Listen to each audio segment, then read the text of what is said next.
Bab 586. Benar-benar sepi. Alasan para karyawan Balai Pengobatan Ben Chao berani menantang Qin Lang adalah karena mereka merasa bahwa Qin Lang pasti akan mempekerjakan mereka kembali, karena Qin Lang yang muda ini tidak hanya tidak memiliki kemampuan, bahkan juga tidak memiliki arus penumpang. Dia baru saja berdiri di Balai Pengobatan Ben Chao ini, bagaimana dia bisa membuka situasi ini tanpa bergantung pada mereka? 3 hari kemudian, Qin Lang pasti akan berlutut di depan mereka. Selanjutnya, puluhan pasien saling bertatapan satu sama lain. Kemudian mereka ragu-ragu sejenak dan juga lari, bahkan pria paruh baya dan wanita muda yang cantik itu juga menghilang, meskipun penampilan Qin Lang baik dan mengatakan yang sebenarnya, tetapi mereka lebih percaya pada keterampilan medis Ansin dan lainnya. Begitu orang-orang itu pergi, Balai Pengobatan Ben Chao menjadi kosong seketika. Ruang konsultasi ini menjadi kosong dan hanya Qin Lang dan Su Siwen yang tersisa. Ketika angin sepoi-sepoi bertiup, itu bahkan terasa lebih dingin. Ketua Qin, ini. Su Siwen melihat klinik yang kosong dan merasa sangat lelah. Dia tidak menyangka bahwa kedatangan Qin Lang menyebabkan Balai Pengobatan Ben Chao yang ramai menjadi kosong. Bagaimana bisa dia menjelaskan ini kepada ayahnya sendiri? Aduh, semuanya sudah pergi, aku bisa istirahat sebentar. Qin Lang mencari sebuah kursi dan duduk, kemudian dia menikmati waktu luang yang langka ini dengan santai, meskipun hanya dia sendirian saja, tetapi setidaknya dia memiliki titik pijakan di dunia kedokteran, tindakan yang secara tidak disengaja akan membawa kesuksesan yang tak terduga. Awalnya, keterampilan medis ini hanyalah sebuah teknik rahasia di istana Yao Yue. Saat ini, nenek pendiri dan para muridnya berlatih di pegunungan dan tidak bisa tanpa adanya keterampilan medis mereka sendiri yang unik, sehingga nenek pendiri menciptakan sangat banyak keterampilan medis. Di tingkat alam dewa, keterampilan medis sudah menjadi kebanggaan untuk Tiongkok dan cukup untuk mengalahkan sekelompok dokter. Oleh karena itu, Qin Lang sama sekali tidak mengkhawatirkan kepergian dari beberapa orang itu. Menurutnya, akan lebih baik lagi jika mereka semua pergi, sehingga dia bisa mengubah segalanya. Ketua Qin, semuanya sudah pergi. Su Siwen berdiri di samping Qin Lang dengan tak berdaya. Bagaimana Balai Pengobatan Ben Chao ini akan berjalan untuk ke depannya? Bagus jika tidak ada orang dan kita bisa istirahat dengan baik. Apakah kamu suka sibuk dari pagi hingga malam? Qin Lang menguap. Aku akan tidur sebentar di saat tidak ada orang. Kamu juga bisa pergi keluar untuk berbelanja. Su Siwen tersenyum pahit. Bukan, jika tidak ada pasien, bukannya klinik akan bangkrut. Qin Lang berkata dengan santai, biarkanlah jika bangkrut, apakah kita masih kekurangan biaya konsultasi itu? Meskipun aku tidak memiliki koneksi dan reputasi dari Tuan Su, tetapi aku juga bisa memperoleh uang 20 hingga 30 juta yuan jika mengobati orang yang kaya dan berkuasa. Jika aku mengobati beberapa orang itu, klinik ini juga akan tetap bisa berjalan. Qin Lang melambaikan tangannya dengan pelan. Pergilah. Su Siwen hendak ingin membuka mulutnya, tetapi tatapannya tiba-tiba menjadi tegang. Dia melihat ada seorang wanita di depan pintu, yang mengenakan topi dan membawa tongkat. Qin Lang menoleh dan melihatnya, kemudian dia sedikit tercengang. Ying Jingjing. Halo, apakah tempatmu di sini masih merekrut tukang? Ying Jingjing yang memasuki ruang konsultasi tidak melihat Qin Lang. Dia hanya melihat tanda perekrutan orang di depan pintu dan berteriak demikian. Balai Pengobatan Ben Chao luas dan ramai dan intensitas tenaga kerjanya sangat tinggi, sehingga tukang selalu masuk keluar dan hampir saja merekrut orang di setiap tahunnya. Tidak lagi, Su Siwen menjawabnya. Kamu bisa mencarinya di tempat lain. Balai Pengobatan Ben Chao sudah kosong seperti ini, untuk apa masih merekrut tukang? Qin Lang berdiri. Halo. Ying Jingjing yang kecewa hendak ingin pergi, tetapi setelah mendengar ada orang yang memanggilnya, dia sedikit menoleh kepalanya. Qin Lang. Setelah melihat bahwa orang itu adalah Qin Lang, ekspresi di wajahnya yang cantik berubah drastis. Kemudian dia menundukkan kepalanya dan berjalan cepat keluar. Dia berjalan sambil membawa tongkatnya dengan tergesa-gesa. Aduh, mengapa kamu langsung pergi setelah melihatku? Qinlang buru-buru mengejarnya dan menarik Ying Jingjing di luar pintu. Apakah kamu sedang mencari pekerjaan? Dia tahu bahwa takutnya Ying Jingjing sudah sangat sial sekarang.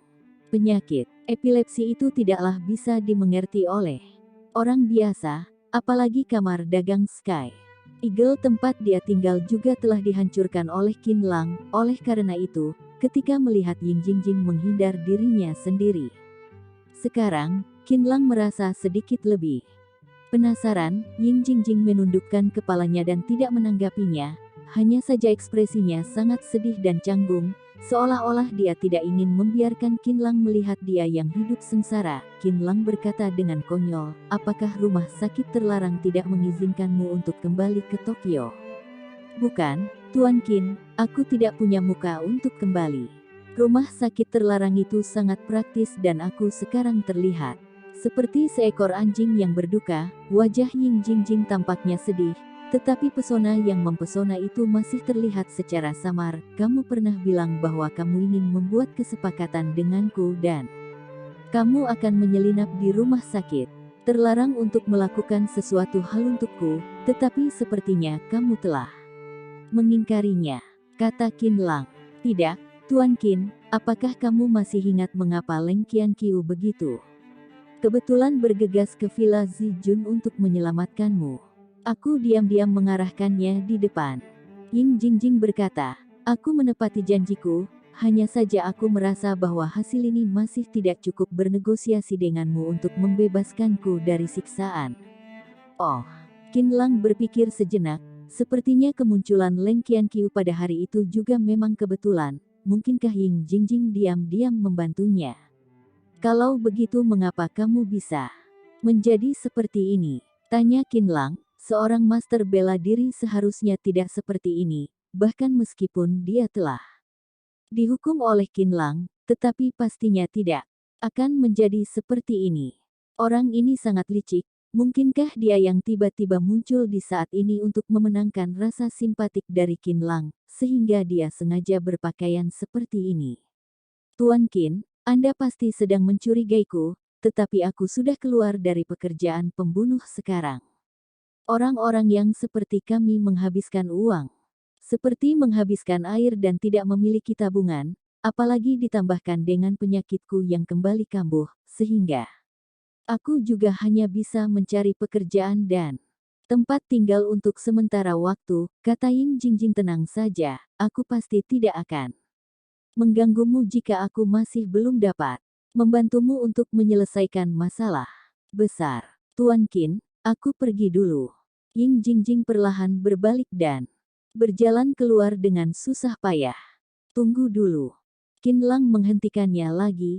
Ying Jingjing, dendam kita masih belum berakhir. Apakah kamu masih membenciku? Aku tidak membencimu. Aku benar-benar tidak membencimu. Kami yang bekerja di bidang ini, jika ingin mengatakan kata benci, takutnya kami telah dibenci habis-habisan oleh musuh kami. Semuanya ini ada sebab akibatnya, tetapi aku malah merasa kamu sangat murah hati dan tidak membunuhku. Ini sudah merupakan kebaikan terbesar untukku, kata Ying Jingjing. Aku merasa cukup puas dengan kata-katamu. Qinlang berkata, hari ini aku praktik, ceritakan gejala penyakitmu padaku. Sekarang, suasana hati Qinlang masih terbilang baik untuk hari ini, sehingga ketika dia melihat penampilan Ying Jingjing yang demikian, dia ingin mengobatinya, tetapi dia juga belum pasti akan mengobatinya sampai sembuh, karena dia adalah pembunuh dan takutnya dia akan pergi membunuh orang lain jika mengobatinya sampai sembuh. Seluruh tubuh Ying Jingjing gemetar, ketika dia berbalik, air matanya mengalir, kemudian dia segera menyekat tetesan air matanya dengan tangannya. Dia perlahan berlutut dan mengetuk kepalanya sebanyak 3 kali kepada Qinlang dengan serius. Ying Jingjing tidak akan pernah melupakan kebaikan dari Tuan. Aku adalah orang yang bersalah, beraninya aku membunuh Tuan.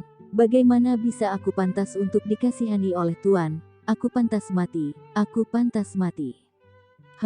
Kamu jangan begitu emosional dulu, kemarilah. Qin Lang melambaikan tangannya, sedangkan Ying Jingjing yang berlutut di tanah, berjalan ke depan dengan lututnya seperti seekor anjing yang setia.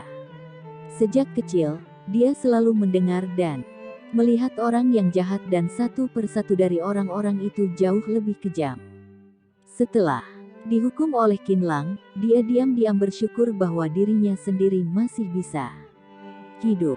Dia sangat berterima kasih kepada Qin Lang, karena jika berganti padanya di malam hari itu, dia pasti tidak akan membiarkan Qin Lang untuk tetap hidup. Saat ini, ketika Qin Lang melihat Ying Jingjing tidak menepati kesepakatan mereka pada awalnya, tetapi Qin Lang malah tidak marah dan mengusulkan untuk menyembuhkan Ying Jingjing. Ini benar-benar membuat Ying Jingjing merasa bersyukur dan memperlakukan Qin Lang sebagai seorang dermawan. Terkadang pemikiran dari orang Tokyo juga sangat aneh. Bab 587. Dikeluarkan menjadi orang biasa. Qin Lang mengayunkan sedikit energi sejatinya, lalu dia menekan kepala Ying Jingjing dengan pelan dan berkata, "Sudah. Terima kasih Tuan Qin. Terima kasih Tuan Qin, aku tidak akan pernah melupakan kebaikan Tuan." Ying Jingjing menundukkan kepalanya dan merasa kagum. "Kamu jangan terlalu senang, aku hanya menunda waktu kambuhmu saja, jumlah kambuhnya juga telah dikurangi, hanya saja masih belum sembuh sepenuhnya." Qin Lang berkata, "Penyakitmu akan kembali kambuh sebulan sekali, apalagi juga akan memberimu peringatan terlebih dahulu. Aku melakukan ini bukan mengasihanimu, melainkan ada syaratnya." "Syarat apa?" "Aku pasti akan mematuhi syarat Tuan Qin." Hati Ying Jingjing bergidik dan berkata demikian sambil menundukkan kepalanya. "Aku akan menghilangkan semua keterampilan bela dirimu. Mulai sekarang, kamu adalah orang biasa, oke?" Qin Lang mengangkat telapak tangannya, "Oke." Ying Jingjing hampir tidak ragu-ragu dan langsung menyetujui Qin Lang. Qin Lang mengangguk dan kemudian dia menekan satu titik di tubuh Ying Jingjing. Ying Jingjing hanya merasa bahwa ada energi sejati di dalam tubuhnya seperti serangan listrik, yang membuat seluruh tubuhnya bergetar secara tiba-tiba dan selanjutnya tubuhnya sudah rileks sepenuhnya, tidak ada rasa sakit, bahkan juga tidak terasa. Kemudian Ying Jingjing memeras tinjunya sendiri. Dia telah berubah menjadi orang biasa dan tidak memiliki kekuatan bela diri lagi. Dia berpikir bahwa Qin Lang telah menghilangkan keterampilan bela dirinya, tetapi Qin Lang hanya memblokir meridiannya saja. Jika Qin Lang merasa senang di suatu harinya, keterampilan bela diri Ying Jingjing masih bisa kembali dipulihkan. Ekspresi wajah Ying Jingjing tidak membawa rasa dendam, melainkan dia merasa sangat bersyukur. "Persilakan Anda untuk menerimaku. Wanita dari Tokyo seperti kami sangat mengutamakan pria yang gigih. Aku akan menjadi seorang pelayan yang baik, berharap Tuan bisa menerimaku. Aku mohon kepada Anda." Wanita ini sangat tulus dan meletakkan kepalanya di tanah. Ini membuat Qin Lang merasa bahwa pemikiran dari wanita Tokyo sangat aneh. Apakah dia sama sekali tidak merasa sedikit dendam? Dia sama sekali merasa sangat bersyukur dan ingin membalas kebaikannya. Qin Lang tidak peduli padanya, sedangkan Ying Jingjing juga cukup tegas. Dia menunggu di luar pintu selama 3 hari berturut-turut, sambil berlutut dan menunggu persetujuan dari Qin Lang. Di hari keempat, Qin Lang menemukan bahwa Ying Jingjing masih berada di luar pintu balai pengobatan Ben Chao, yang membuatnya terkejut sepenuhnya. Qin Lang mengerutkan kening. Selama beberapa hari ini, dia bersama Su Siwen juga merasa sulit untuk memahami perilaku Ying Jingjing. Kepribadian dari dokter sangat baik. Kemudian Qin Lang memindahkan Ying Jingjing ke dalam balai pengobatan Ben Chao. "Tuan, persilakan Anda menerimaku. Aku sudah tidak punya tempat tinggal lagi, kasihanilah aku." Setelah Ying Jingjing bangun, kalimat pertama yang dia ucapkan pertama kalinya adalah kalimat ini. "Ketua Qin, terimalah dia, kami semua adalah wanita dan aku bisa melihat bahwa dia tulus dan setia. Meskipun aku tidak tahu apa yang telah terjadi di antara kalian, tetapi dia benar-benar dapat diandalkan sekarang." Indera keenam wanita sangat akurat. Suksiwen tidak tahan untuk membantu Ying Jingjing apakah ingin memasukkan pembunuh yang dingin ke dalam klinik. Qin Lang mengerutkan kening, oke, aku adalah bos dari Balai Pengobatan Ben Chao sekarang dan baru saja mengambil alih klinik ini. Aku tidak punya dokter, asisten ataupun tukang. Kamu tinggallah di sini sebagai manajer lobi. Tentu saja, manajer lobi itu adalah samaran dan pekerjaanmu yang sebenarnya adalah tukang. Qin Lang menawarkan manfaat rekrutmen, gajimu tidak tinggi pada awalnya, mulai dari 5.000 yuan, termasuk makan, tinggal dan juga akan mendapatkan komisi nantinya. Ying Jingjing terkejut, hah, apakah Tuan adalah bos dari Balai Pengobatan Ben Chao? Lia, jawab Qin Lang dengan sangat dingin. Ying Jingjing sangat terharu.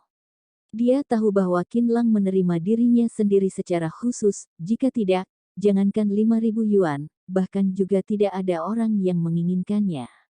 Apakah Anda tidak takut dengan balas dendamku? Suara Ying Jingjing bergetar. Jika kamu berani ataupun ada sedikit kesalahan, aku akan membuatmu terus menderita. Cahaya dingin melintas di mata Qin Lang, yang membuat Ying Jingjing terkejut dan merasa dingin sampai lubuk hatinya. Dia merasa malu atas apa yang pernah dia lakukan sebelumnya dan juga telah mengambil keputusan, nyawanya ini sudah milik Qin Lang. Berharap Tuan bisa menghukumku.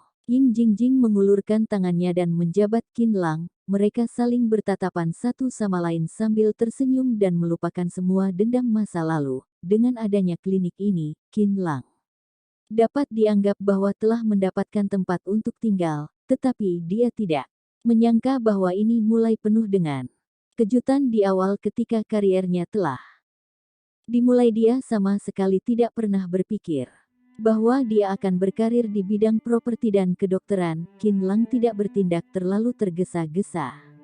Setelah selesai mengatur Ying Jingjing, dia meminta Su Siwen untuk merekrut orang.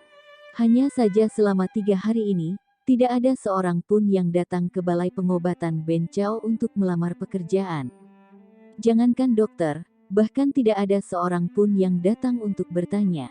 Ketika Su Siwen memikirkan kemakmuran di sebelumnya dan kekosongan di saat ini, dia tidak tahan untuk mengerutkan kening, namun, Qin Lang malah menghadapinya dengan tenang, bahkan dia memanfaatkan waktu luang untuk melatih Ying Jingjing.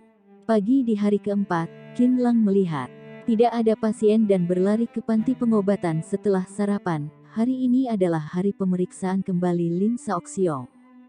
Dokter jenius Su tiba-tiba menghilang dan Lin Shaoxiong meneleponnya, sehingga Qin Lang hanya bisa pergi untuk melihatnya. Jam 9 pagi, di panti pengobatan, setelah Qin Lang memeriksa Lin Shaoxiong, dia terkejut dan menemukan perubahan kondisi fisiknya. Qin Lang, bagaimana dengan kondisiku? Lin Shaoxiong dilahirkan dengan fisik yang dingin, seperti es yang berusia 1000 tahun, yang membuat orang sulit untuk mendekatinya, tetapi itu malah selembut angin musim semi bagi Qin Lang dan Lin Shaoxiong berbicara dengan satu persatu. Kata, tidak apa-apa, beritahulah aku dengan jujur, Paman Lin masih bisa menanggungnya. Paman Lin, fisikmu berbeda dari orang biasa. Qin Lang perlahan melepaskan denyut nadi Lin Shaoxiong dan berkata sambil tersenyum, aku awalnya mengira bahwa kamu setidaknya akan membutuhkan waktu selama 3 bulan untuk kembali ke kondisi orang biasa dan setengah tahun untuk mencapai tingkatmu pada 20 tahun yang lalu, tetapi setelah pemeriksaan tadi, fungsi tubuhmu pada dasarnya sudah pulih, meskipun tidak tahu berapa banyak keterampilanmu yang pulih. Tetapi energi dan jiwamu malah cenderung baik, dapat dikatakan bahwa kamu sudah sepenuhnya pulih dan sehat. Qin Lang juga menepuk kedua kaki Lin Shaoxiong, tentu saja, jangan terlalu kuat untuk sementara waktu. Kedua kakimu harus beradaptasi dengan ritme harian secara bertahap. Hahaha, aku bisa pulih sepenuhnya dan semuanya ini berkatmu. Lin Shaoxiong merasa sangat senang. Jika bukan karena keterampilan medismu, teriakanmu yang memberiku pencerahan dan juga resep obat yang kamu berikan, bagaimana bisa aku kembali pulih dengan begitu cepat? Dia sangat memuji Qin Lang. Paman Lin terlalu sungkan, ini adalah tugas dari seorang dokter. Qin Lang tertawa, kamu tidak perlu begitu sungkan, anak muda, kamu tidak mengerti. Lin Shaoxiong menjabat tangan Qin Lang dan menepuknya beberapa kali. Jika tidak bertemu denganmu, bahkan jika aku tidak mati, aku juga tetap menjadi mayat. Hidup, aku juga tidak akan pernah mendapatkan kembali harapan ini untuk kembali sehat. Kata-katanya sangat tulus, dunia yang suram sekarang telah menjadi cerah dan aku sangat berterima kasih padamu dengan tulus. Tidak tahu mengapa Qin Lang selalu merasa bahwa tatapan Lin Shaoxiong aneh dan selalu menggenggam pergelangan tangannya sendiri, seolah-olah takut dirinya sendiri akan pergi secara tiba-tiba. Cahaya matahari hari ini bagus dan suasana hatiku juga bagus. Qin Lang, dorong aku dan bawa aku ke kuil. Lin Shaoxiong tiba-tiba mengajukan sebuah permintaan. Aku ingin mempersembahkan dupa kepada Buddha. Qin Lang mengangguk. Oke, aku akan mengantarmu pergi. Ada kuil di sebelah panti pengobatan pribadi ini, tetapi biasanya tidak banyak orang yang datang berkunjung. Sebagian besar orang yang datang adalah pasien dari panti pengobatan yang datang untuk mempersembahkan dupa dan bersantai. Bab 588.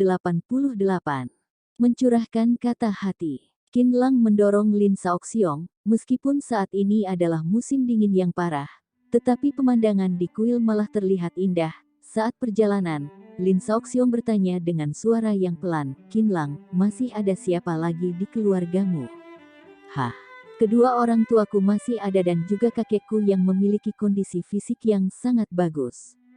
Kata Qin Lang, yang telah membangkitkan kerinduannya sendiri terhadap keluarganya. Qin Lang tertawa dan berkata, aku baru saja bertemu dengan ibuku pada beberapa hari yang lalu, bahkan dia juga mencari seorang istri untukku, tetapi sayangnya bahwa aku sudah memiliki orang yang kusukai. Lia, tidak mudah bagi kedua orang tuamu yang membesarkanmu. Suara Lin Shaoxiong sangat tulus. Lain kali kamu harus memperkenalkan mereka padaku. Aku ingin berterima kasih banyak pada mereka yang telah melatih seorang dokter yang baik. Qin Lang mengangguk. Oke, tunggu mereka datang ke Yanjing. Aku pasti akan membawa mereka untuk mengunjungi Paman Lin.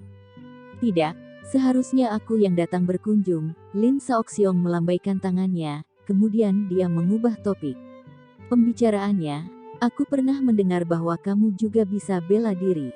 Qin Lang juga tidak menyembunyikannya. Lia, kurang lebih sedikit, aku melihat kamu begitu senang ketika membahas tentang ibumu. Pastinya kamu adalah anak yang berbakti. Lin Shaoxiong sangat senang, lalu dia menjabat punggung tangan Qin Lang lagi. Apakah kedua orang tuamu pernah memberitahumu tentang masa kecilmu? Hah? Masa kecilku? Sudah tidak ingat lagi. Qin Lang membawa kesan kesepian di matanya. Aku tidak memiliki sedikit ingatan pun. Kedua orang tuaku adalah orang-orang yang sibuk dan mereka juga tidak mengingat masa kecilku. Hais, benar juga, siapa yang akan sering memberitahu putranya sendiri tentang masa kecil dari putranya? Aku mengerti. Apakah orang tuamu menyayangimu? Sayang, bagaimana mungkin tidak? Sayang, Qin Lang merasa sedikit aneh. Paman Lin ini masih belum sepenuhnya sadar. Dia malah menanyakan beberapa pertanyaan yang aneh. Hais, benar juga, bagaimana mungkin tidak sayang? Saat berbicara, Lin Shaoxiong mendongak dan melihat ke jalan setapak yang ditumbuhi oleh pepohonan di depan. Kalau begitu, jika seandainya kamu memiliki orang tua asuh dan orang tua kandung, dengan siapa kamu akan lebih dekat? Maksudku bahwa setelah kamu bertemu dengan orang tua kandungmu, kata Lin Shaoxiong dengan susah payah, dengan sedikit kesan antusias di matanya. Setelah mendengar kata-kata Lin Shaoxiong, Qin Lang terkejut dan kemudian dia tersenyum. Tergantung jodoh, jika aku benar-benar memiliki dua pasang orang tua, tentu saja aku lebih dekat dengan orang tua asuhku sendiri. Demi orang tua asuhku, mungkin saja aku tidak akan menemui orang tua kandungku dan aku juga tidak akan membuat orang tua asuhku sedih. Setelah berkata demikian, Qin Lang juga menatap ke depan. Tenang, sangat tenang sekali, tenangnya sampai tidak ada orang. Tidak ada suara tawa dan hanya ada suara daun dan niat membunuh yang dingin. Qin Lang telah merasakan bahaya dan sangat waspada. Lin Shaoxiong malah tersenyum tipis. Sekelompok penjahat, Siu. Setelah itu, Lin Shaoxiong tiba-tiba mengangkat tangannya dan sebilah pedang tersembunyi terbang keluar. Pedang tersembunyi itu langsung terbang ke dalam semak-semak yang tidak jauh di sebelah kanannya.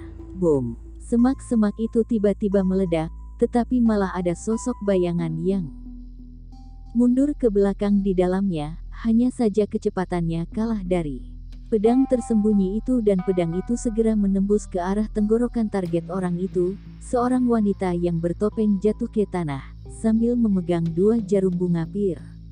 Siu Lin Shaoxiong tidak berhenti, kemudian dia mengayunkan tangan kirinya lagi, cahaya pedang lainnya melintas di udara. Sebuah pohon besar di depan tiba-tiba bergetar dan seorang pria berpakaian abu-abu jatuh ke tanah. Pedang tersembunyi itu diam-diam jatuh. Wajah dari pria paruh baya itu berubah drastis, kemudian dia memutarkan tubuhnya secara paksa. Dia menghindarinya dengan seluruh kekuatannya, tetapi dia masih melambat dan pedang tersembunyi itu mengitari lehernya. Pria paruh baya itu langsung jatuh ke tanah. Ekspresi wajahnya terlihat sedih. Lin Shaoxiong mengayunkan tangannya lagi dan kedua belah pedang tersembunyi itu tiba-tiba berubah menjadi 4 bilah. Kemudian 4 bilah pedang itu melesat ke tanah di depannya dan menusuk sedikit ke dalam tanah. Dalam waktu sekejap, terdengar 4 suara ceritan dari kegelapan dan pada saat yang bersamaan, ada beberapa jejak darah merah yang muncul di tanah. Kemudian, 4 pembunuh itu keluar dari tanah. Lalu setelah mereka berjuang beberapa kali, mereka sudah mati. Siapakah kamu? Detik berikutnya, ada seorang pria paruh baya yang gemuk yang bernama Wugu bergegas keluar dari hutan. Dia terlihat sangat canggung dan juga sangat marah.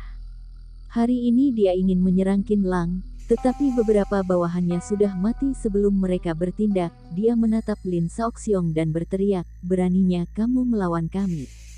Suara itu tiba-tiba berhenti, karena ada sebilah pedang di antara alis matanya. Darah langsung melupa keluar.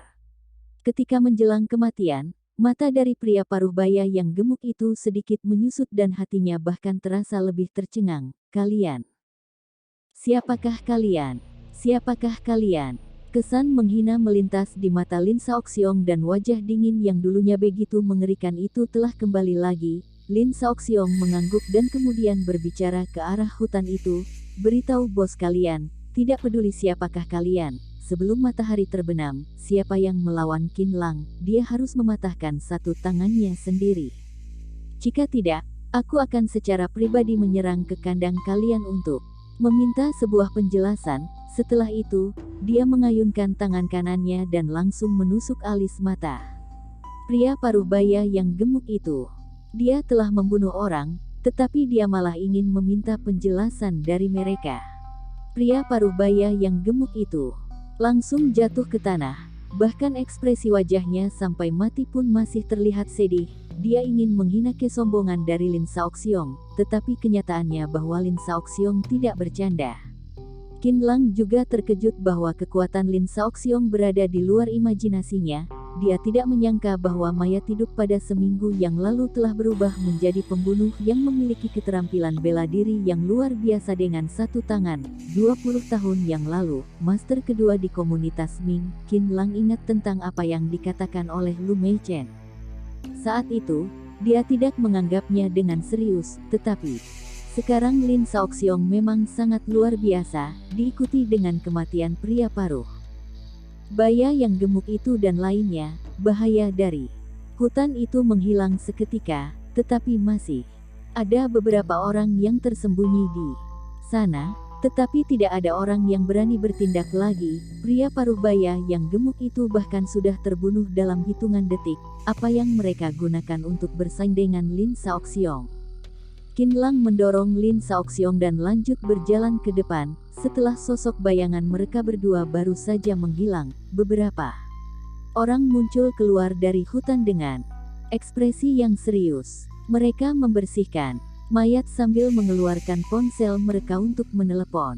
Seorang wanita bertopeng berkata, Dengan hormat, Presiden Meng, misi telah gagal, Wu Gou dan lainnya sudah terbunuh, emosi dari orang di dalam panggilan sana malah tidak berfluktuasi, mengapa kamu masih hidup? Wanita bertopeng itu menjawab dengan suara yang rendah, orang itu membunuh beberapa orang terlebih dahulu dan setelah dia membunuhnya, dia tidak membunuh beberapa orang dari kami, tujuannya adalah membiarkan kami melapor kepada Anda. Qin Lang ini, kemampuannya benar-benar di luar dugaanku, apakah yang dikatakan oleh orang-orang itu benar? Orang di dalam panggilan itu menghela nafas dan kemudian dia tanya, apa yang dikatakan oleh Qin Lang kepada kalian? Bukan Qin Lang yang membunuh Wu Gu dan lainnya, melainkan Lin Shaoxiong. Dari komunitas Ming, tetapi keterampilannya seharusnya sudah pulih. Wanita bertopeng itu merasa ragu-ragu dan berkata, dia ingin membiarkan kami memberitahu Anda bahwa siapa yang ingin melawan Qin Lang, dia harus mematahkan satu tangannya sendiri. Jika tidak, dia akan menyerang ke dalam kandang kita. Apa? Suara Meng Qingyu di dalam panggilan tiba-tiba meninggi, sombong, dia tergerak untuk pertama kalinya. Qin Lang, aku mendengar bahwa kamu telah mengambil alih balai pengobatan Bencao dari Tuan Su. Ketika pembunuh itu melapor, Lin Shaoxiong sedang menyeka pedang tersembunyinya, kemudian dia terus mengobrol dengan Qin Lang. Bisnismu sangat laris manis bukan? Paman Lin, aku juga baru saja mengambil alih dan tidak punya satu pun bisnis. Aku awalnya tidak berencana menjadi dokter. Di sekte kami, keterampilan medis kami diciptakan untuk menyelamatkan diri sendiri dan teman satu sekte, tidak ada tradisi untuk menyelamatkan orang. Terus terang saja, ini tidak lazim, apakah menurut Anda aku terlihat seperti dokter? Hari pertama ketika aku datang ke balai pengobatan Bencao, 8 dokter besar dan lebih dari 30 orang lainnya telah ketakutan karena aku sampai keluar, kata Qin Lang sambil tertawa. Bab 589. Orang-orang aneh yang berdoa pagi. Oleh karena itu, Paman Lin, balai pengobatan Bencao itu sudah kekosongan. Sekarang, bahkan tidak ada satupun orang di sana. Aku telah merekrut satu orang, tetapi jika ada orang yang tahu dengan cerita di dalamnya, takutnya mereka akan merasa sangat terkejut bahwa aku yang merekrutnya. Mengenai bisnis, jangan sebutkan lagi. Itu sudah pasti tidak ada, aku rasa bahwa Dr. Genius Su pasti merasa tak terduga setelah kembali ke sini. Qin Lang berkata demikian sambil tertawa. Sebenarnya, dia bukan merasa depresi terhadap bisnis balai pengobatan Bencao, tetapi dia sedang berpura-pura mengeluh kepahitannya di depan Lin Shaoxiong.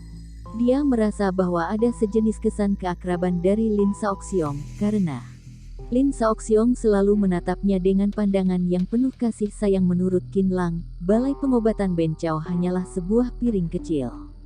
Dia pikir bahwa akan sangat mudah untuk memainkannya. Nenek pendiri adalah orang yang mulia dan juga bisa meneruskan istana Yao Yue selama ribuan tahun, apalagi balai pengobatan Bencao, tetapi juga tidak masalah, aku memanfaatkan kesempatan itu untuk beristirahat sebentar. Jika tidak, begitu klinik menjadi terkenal, aku akan mulai sangat sibuk lagi, jika bukan karena mempertimbangkan emosi Su Siwen dan Ying Jingjing. Qin Lang malah sangat berharap balai pengobatan Bencao selalu kosong, dokter yang baik. Lin Shaoxiong semakin mengagumi Qin Lang lagi. Qin Lang, kamu sangat langka. Qin Lang melambaikan tangannya, terima kasih atas apresiasi dari Paman Lin. Oh iya, Qin Lang, ketika Tuan Su menyembunyikan dirinya sendiri, dia pernah memberitahuku satu hal dan aku hampir saja lupa untuk memberitahumu. Lin Shaoxiong tiba-tiba menepuk kepalanya dan teringat sesuatu hal, kemudian dia mengeluarkan secarik kertas dari kursi roda dan menyerahkannya kepada Qin Lang. Rabu depan akan ada kompetisi pengobatan Tiongkok kejuaraan Biankue yang diadakan setiap 5 tahun sekali di masing-masing tingkat kabupaten. Dia menambahkan satu kalimat, Tuan Su telah mendaftarkannya untukmu, ingatlah. Kamu untuk ikut berpartisipasi. Qin Lang tercengang, kompetisi pengobatan Tiongkok, apa yang sedang dilakukan oleh Tuan Su? Apakah aku harus mengikuti kompetisi pengobatan Tiongkok? Qin Lang merasa tak berdaya. Aku bukan dokter. Aku juga sudah mengatakannya lebih awal bahwa dokter adalah pekerjaan sampinganku. Oh bukan, bahkan tidak termasuk pekerjaan sampinganku. Lagi pula, ini juga tidak ada artinya bagiku. Filosofi Qin Lang adalah tidak peduli apakah itu adalah dokter pengobatan Tiongkok ataupun Barat, selama mereka bisa menyelamatkan orang, itu adalah keterampilan medis yang baik. Oleh karena itu, dia jarang untuk bersaing keterampilan medis dengan orang lain jika terpaksa untuk melakukannya. Sekarang Dr. Genius Su tiba-tiba membiarkan Qin Lang untuk ikut berpartisipasi dalam kejuaraan Bianke dan Qin Lang benar-benar bingung. Tuan Su bilang, pertama adalah membiarkanmu melihat seberapa jauh dirimu bisa melangkah dan sekaligus merangsang minat keterampilan medismu. Lin Shaoxiong telah menduga respons dari Qin Lang, kemudian dia menepuk punggung tangannya dan berkata sambil tersenyum, kedua adalah berharap kamu bisa mendapatkan juaranya dan membiarkan dirimu memiliki sebuah gelar secara resmi. Dengan cara ini, juga tidak ada orang yang berkata bahwa kamu bukan dokter. Juara dari kejuaraan Bianke ini tidak hanya memiliki posisi di dunia kedokteran, tetapi juga memiliki kesempatan untuk menjadi elit nasional. Lin Shaoxiong memotivasi Qin Lang. Qin Lang, aku rasa bahwa kamu bisa mencobanya. Qin Lang menggaruk kepalanya. Paman Lin, aku tidak membutuhkan gelar. Gelar fiktif itu dan aku belajar medis juga bukan demi mendapatkan pujian dari orang lain. Banyak hal yang bisa dipelajari oleh Qin Lang sendiri. Belum lagi pengobatan Tiongkok adalah kristalisasi kebijaksanaan dari nenek pendirinya. Jika itu adalah pengobatan Barat, dia juga penuh inspirasi. Terus terang saja, Qin Lang bahkan juga berani melakukan operasi pengobatan Barat. Hanya saja dia malas untuk melakukannya sekarang dan juga tidak peduli pada gelar-gelar fiktif itu.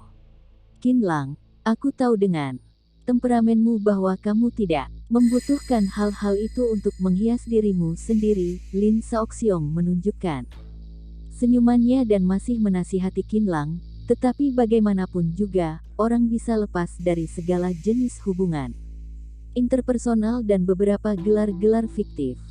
Itu juga dapat menghindari banyak masalah untukmu. Lagi pula, bahkan jika kamu merasa tidak tertarik dengan gelar fiktif itu, jika kamu telah menjadi pemenang di kejuaraan Bianque, Balai Pengobatan Ben Chao juga akan sukses secara instan, sama sekali tidak perlu mengkhawatirkan sumber pelanggan. Satu hal lagi, Tuan Su berharap kamu dapat mempromosikan pengobatan Tiongkok untuk kedepannya, sehingga dia juga tidak akan menyesal setelah dia mati. Warisan tidak dapat dipisahkan dari wewenang dan pengakuan resmi. Lin Shaoxiong menambahkan satu kalimat dengan nada bicara yang tenang, aku rasa bahwa ini adalah alasan dia mengaturmu untuk ikut berpartisipasi dalam kompetisi kejuaraan Bianque. Hati Qin Lang sedikit tergerak. Paman Lin, kamu dan Tuan Su ingin membiarkanku mendapatkan nama fiktif ini. Dia secara samar-samar merasa bahwa tidak peduli dia mengambil alih Balai Pengobatan Ben Chao ataupun ikut berpartisipasi dalam kejuaraan Bianque, sepertinya ada sejenis kesan untuk membiarkan dirinya sendiri bangkit. Nama fiktif ini juga termasuk manifestasi dari sebuah kemampuan. Lin Shaoxiong menghancurkan keraguan Qin Lang yang paling terakhir. Aku rasa bahwa seharusnya kedua orang tuamu juga akan merasa senang untuk melihatmu yang terkenal. Baiklah. Qin Lang menghela nafas, lalu dia mengambil tanda terima pendaftaran dan meliriknya. Aku akan ikut beramai-ramai saat itu. Qin Lang juga tidak merasa keberatan untuk menjadi orang yang serba bisa. Hahaha, anak baik, ayo kita pergi ke kuil Davo. Lin Shaoxiong tampaknya senang. Aku ingin meminta Buddha memberkatimu untuk memenangkan kejuaraan dengan lancar. Setengah jam kemudian, di kuil Davo, setelah Lin Shaoxiong mempersembahkan dupa, dia meminta Qin Lang untuk membantunya memberi sumbangan ke dalam kotak amal. Sambil menunggu Qin Lang di luar, tepat setelah keluar dari asap dupa, ponsel Lin Shaoxiong bergetar. Dia mengenakan headset Bluetooth dan segera mendengar suara dari Dr. Genius Su. Xiao Lin, apakah Qin Lang setuju untuk ikut berpartisipasi dalam kejuaraan Bianque? Dia awalnya tidak tertarik, tetapi dia sudah setuju setelah aku membujuknya. kejuaraan Bianche yang diadakan setiap 5 tahun sekali, tidak hanya merupakan peristiwa besar dalam bidang pengobatan Tiongkok di Tiongkok, tetapi juga akan menarik perhatian dari seluruh Tiongkok. Tidak peduli di masyarakat ataupun pemerintah, mereka akan memberikan pengakuan yang sangat tinggi, nilainya tidak kalah dari seorang fellow. Oke, suara Dr. Genius Su seperti angin yang bertiup di utara, pengobatan Tiongkok. Di Tiongkok sudah ada penerusnya. Setelah selesai mempersembahkan dupa, Qin Lang mendorong Lin Shaoxiong turun dari atas gunung, tetapi kali ini tidak kembali di jalan yang awalnya. Tetapi Lin Shaoxiong meminta Qin Lang untuk mengikuti arus orang di jalan utama. Saat ini, hari sudah hampir siang dan sekelompok kecil orang yang sudah selesai melakukan doa pagi juga mulai turun dari atas gunung. Mereka memotret, berbicara sambil tertawa dan sepanjang jalan sangat ramai. Qin Lang dan Lin Shaoxiong merasakan aura ini dan suasana hati mereka juga terasa sangat bahagia. Wah! Hanya saja ketika mereka berdua berjalan sampai setengah jalan, mereka tiba-tiba mendengar suara tangisan dari belakang. Qin Lang tanpa sadar menoleh dan melihat bahwa ada sekeluarga yang beranggotakan 5 orang turun dari atas gunung, 2 orang tua, sepasang suami istri muda dan seorang bayi yang berusia beberapa bulan. Kedua orang tua itu tampaknya acuh tak acuh, suami yang muda itu tampaknya tidak sabar. Sedangkan istri yang muda itu tampaknya sangat cemas dan terus-menerus membujuk bayi di dalam pelukannya. Meskipun ibu muda itu sudah mencoba yang terbiak untuk menghibur anaknya dan memberinya botol hangat, tetapi bayi itu malah terus memuntahkannya dan suara tangisannya semakin keras. Lin Shaoxiong sedikit mengernyit, suara tangisan ini juga terlalu keras bukan? Suara tangisan ini tidak kalah dari sebilah pisau yang menusuk ke tenggorokan babi. Tidak hanya Qin Lang dan lainnya berpikir demikian, tetapi para turis lainnya juga melihat mereka. Ketika melihat banyak orang yang melihat mereka dengan penasaran, ibu mertua yang mengenakan pakaian merah itu cemberut dan menamparkan menantunya. Dasar orang yang tak berguna, kamu bahkan tidak bisa membujuk seorang anak, sungguh menyia-nyiakan nasi kami. Dia melihat bayi perempuan itu dengan benci. Cepat tutup mulut dia, atau tidak buang dia sana. Ayah mertua yang botak itu juga mendengus, tidak masalah jika menyia-nyiakan nasi kami, tetapi kamu malah melahirkan bayi perempuan, benar-benar dosa dalam kehidupanmu sebelumnya. Ayah, ibu, kurangilah kata-kata kalian. Suami muda itu menghentikan ejekan dari orang tuanya, tetapi kemudian dia berteriak kepada istrinya, apakah kamu masih tidak membiarkan anak itu diam? Apakah kamu ingin membiarkan seluruh dunia melihat lelucon dari keluarga Zhang kita? Ibu muda itu dipukul sampai hampir saja jatuh dan juga ada beberapa jejak jari tangan di wajahnya, tetapi dia tidak melawannya. Dia terus menggoyang-goyangkan anaknya dan berharap anaknya bisa berhenti untuk menangis. Jelas bahwa dia sudah sering menerima perlakuan yang tidak adil ketika melihat adegan ini. Beberapa turis di jalan sedikit mengernyit, bahkan juga ada beberapa wanita yang menjadi ibu lebih marah. Jika mereka tidak diseret oleh keluarga mereka, mereka pasti akan berdiri keluar dan berbicara tentang keadilan. Cepat pergi, elbu mertua yang berpakaian merah itu mendorong menantunya. Sungguh memalukan, mereka sekeluarga lanjut untuk berjalan ke depan. Hari ini, kuil jauh lebih ramai dari sebelumnya. Tampaknya juga tidak hanya orang-orang dari panti pengobatan yang datang untuk mempersembahkan dupa. Bab 590 melenyapkan kebiasaan buruk keluarga ini menarik perhatian dari para pejalan kaki. Meskipun orang-orang sangat tidak menyukainya, tetapi mereka juga merasa segan untuk menghentikannya dan hanya bisa merasa kasihan pada ibu itu di dalam hati mereka. Hentikan. Ketika mereka hendak lewat di depan Qin Lang tiba-tiba melangkah maju dan menghalangi jalan ibu mertua yang berpakaian biru itu dan lainnya. Ketika melihat Qin Lang berdiri, ayah mertua yang botak itu dan lainnya terkejut. Kemudian dia berteriak dengan marah, apakah kamu sakit? Ada apa kamu menghalangi jalan kami? Aku tidak sakit, kalian yang sakit. Tatapan Qin Lang mendingin, apalagi Kalian semua menderita penyakit mental. Ayah mertua yang botak itu merasa sangat marah, brengsek, siapa yang memberimu keberanian untuk memarahi kami, percaya atau tidak bahwa aku akan membunuhmu. Ayah muda itu juga menatap Qinlang dan berteriak, aku ingin kamu segera minta maaf, atau tidak aku akan memberimu pelajaran. Memarahi kalian. Apakah menurut kalian aku sedang memarahi kalian? Ini adalah kenyataan. Qinlang merujuk pada topik pembicaraan, jika bukan karena kalian yang sakit, mengapa kalian memperlakukan anak ini dengan begitu kejam dan membuatnya menangis begitu keras? Memperlakukannya dengan kejam. Apa maksudnya? Mungkinkah keluarga ini menyiksa anak kecil ini? Mungkin saja, tampaknya mereka mementingkan laki-laki daripada perempuan, apalagi suara tangisan anak itu terdengar sangat menyakitkan, sehingga ibu muda itu tidak bisa membujuknya. Setelah Qinlang selesai berbicara, puluhan turis di sekitarnya segera menjadi heboh. Kemudian mereka berkumpul untuk memotret dan mulai mendiskusikannya. Ekspresi di wajah nenek berpakaian biru itu berubah drastis. Kemudian dia berteriak, perlakuan kejam apa-apaan. Kami tidak memukul anak itu. Dia menangis karena dia sudah lapar dan lelah. Dan itu adalah masalahnya sendiri, apa hubungannya dengan kami? Nenek itu memperingatkan Qinlang, sobat, jangan sembarang bicara jika kamu tidak tahu apa-apa, atau tidak hal ini akan merugikanmu.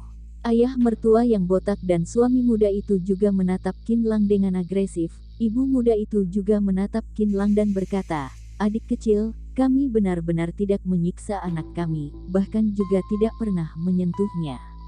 Aku percaya bahwa kamu tidak pernah menyentuhnya dan percaya bahwa mereka tidak pernah memukulnya, tetapi ini juga tidak berarti bahwa mereka tidak pernah menyiksanya.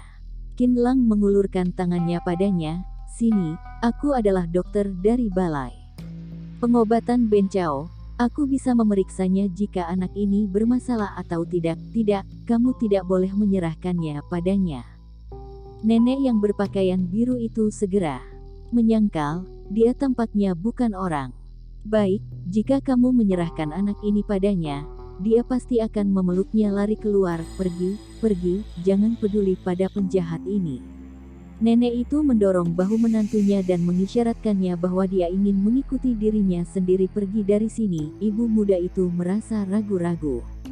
Dia tidak menyerahkan anaknya pada Qinlang dan juga tidak segera pergi. Di sini ada begitu banyak orang, jangankan menculik anakmu, bahkan aku sendiri pun tidak bisa lari dari sini. Qinlang mengingatkannya, apakah kamu tega untuk melihat anakmu menangis sampai muntah darah? Ibu dari anak itu, biarkanlah dokter muda ini melihatnya, anak itu sudah menangis seperti ini, pasti ada yang tidak beres. Lia, biarkanlah dia memeriksanya, tenang saja, ada begitu banyak orang yang melihatnya di sini, dia tidak bisa menculik anak itu, apalagi dokter dari balai pengobatan Bencao pantas untuk dipercayai olehmu. Para turis di sekitarnya membujuk ibu muda itu. Suara tangisan dari anak itu membuat mereka merasa kasihan. Ayah mertua yang botak itu berteriak, jangan serahkan padanya. Mereka ingin pergi, tetapi jalan mereka terhalang secara disengaja oleh para turis yang ingin mencari tahu. Qinlang menghancurkan pertahanan psikologis dari ibu muda itu. Kamu bisa untuk tidak melindungi dirimu sendiri, apakah kamu tidak ingin melindungi anakmu sendiri? Ibu muda itu menggigit giginya dan menyerahkan bayinya kepada Qinlang. Dokter muda, bantulah aku untuk memeriksanya. Sampah, kamu benar-benar menyerahkan anak itu kepada orang luar. Aku membunuhmu. Kembalikan anak itu padaku. Setelah nenek yang berpakaian biru itu dan lainnya melihat situasi ini, mereka terkejut dan buru-buru mengulurkan tangan untuk merebut anak itu. Qinlang mengayunkan tangan kirinya dan langsung membuat mereka semua jatuh ke tanah. Setelah itu, dia meminjam kereta dorong bayi dan kantong plastik dan meletakkan bayi perempuan itu di depan semua orang. Kemudian dia menyelipkan jari tangannya dengan kantong plastik itu. Siu. Sebelum nenek yang berpakaian biru itu dan lainnya bergegas lagi, Qinlang menekan ketiak dari bayi perempuan itu. sebuah jarum bordir ditarik keluar, yang telah menarik perhatian dari semua orang. Ketiaknya berlumuran darah. Hah! Para turis di sekitar berseru setelah melihat situasi ini dan tidak tahan untuk menarik nafas. Pantas saja bahwa bayi perempuan ini menangis dengan begitu keras. Ternyata ada jarum bordir yang tertusuk di bawah ketiaknya. Puluhan orang menatap ibu muda itu. Dan lainnya dengan marah. Ibu muda itu menatap nenek berpakaian biru dan lainnya dengan kaget. Dari mana asal dari jarum bordir ini? Kami tidak tahu, tidak tahu. Tubuh dari nenek berpakaian biru itu gemetar sesaat, kemudian dia menatap ibu muda itu dan berteriak, "Mudan, apakah kamu yang menusuk anak itu?" Ekspresi di wajah ayah mertua yang botak dan suami muda itu tampaknya jelek, tetapi mereka tidak berteriak lagi. "Jangan menuduh ibu dari anak ini lagi." Qin Lang mengambil sebuah kantong plastik dan memasukkan jarum bordir ke dalamnya. "Tampaknya kamu yang menusuk anak ini dengan jarum ini." Nenek yang berpakaian biru itu mempertahankan dominasinya. "Sobat, jangan memfitnah orang, aku adalah neneknya. Bagaimana mungkin aku menyakitinya? Bagaimana mungkin kamu menyakitinya?" Qin Lang menatap nenek yang berpakaian biru itu dan menyeringai, "Anak ini masih begitu kecil, sedangkan ibunya baru saja menyelesaikan tradisi duduk sepanjang 1 bulan dan kalian langsung membawa mereka ke kuil ini untuk mempersembahkan dupa. Jika aku tidak salah menebaknya, hari ini kalian datang ke sini untuk meminta Buddha memberkati keluarga kalian mendapatkan seorang anak laki-laki berikutnya. Alasan kalian membawa ibu dan anak ini, pertama adalah membiarkan Buddha mengenali ibu dari anak ini dan kedua adalah membiarkan bayi perempuan ini mendapatkan seorang adik laki-laki. Tujuan kamu menusuk jarum bordir ini adalah membiarkan anak ini selalu menangis sepanjang jalan dari kuil ke rumah dan mendapatkan anak laki-laki yang terpancing oleh suara tangisannya. Suaranya tiba-tiba menjadi serius. "Perilaku kalian ini sangat kejam." "Hah? Benar, benar, masih ada kebiasaan jelek ini, yang menggunakan jarum dan suara tangisan untuk mendapatkan anak laki-laki."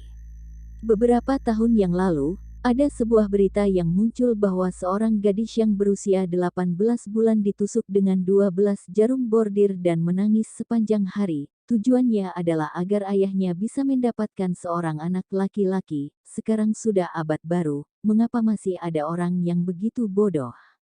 Tidak heran bahwa bayi perempuan ini menangis dengan begitu sedih. Ternyata dia telah ditusuk dengan jarum bordir oleh neneknya yang jahat. Tidak hanya nenek jahat itu saja, tetapi aku melihat ayah mertua dan suaminya itu juga ikut ambil bagian. Setelah Qin Lang selesai berbicara, para turis di sekitar menjadi heboh lagi. Kemudian mereka semua menegur nenek yang berpakaian biru itu. Juga ada beberapa orang yang menelepon untuk melapor polisi. Ibu muda itu memeluk bayi perempuannya dan menatap ibu mertuanya yang berpakaian biru itu dan lainnya dengan berlinang air mata. "Kalian semua binatang, binatang." Dia sama sekali tidak menyangka bahwa ibu mertuanya dan lainnya akan memperlakukan anaknya seperti ini. Nenek yang berpakaian biru itu membantahnya dengan marah, "Brengsek, tidak ada bukti, kamu memfitnahku, aku ingin menuntutmu atas kejahatan pencemaran nama baik." Jarum bordir ini adalah buktinya. Qin Lang mengambil kantong plastik dan mengguncangnya. Akan ada sidik jari di jarum ini dan polisi sangat mudah untuk mengidentifikasinya. Wajah dari nenek berpakaian biru itu menjadi pucat seketika. "Elbu, mengapa kamu melakukan hal seperti ini?" Ibu muda itu berteriak kepada nenek yang berpakaian biru itu, "Dia masih begitu kecil, mengapa kamu menusuknya dengan jarum?" "Diam." Nenek yang berpakaian biru itu menjadi marah, "Bukannya karena kamu yang tak berguna.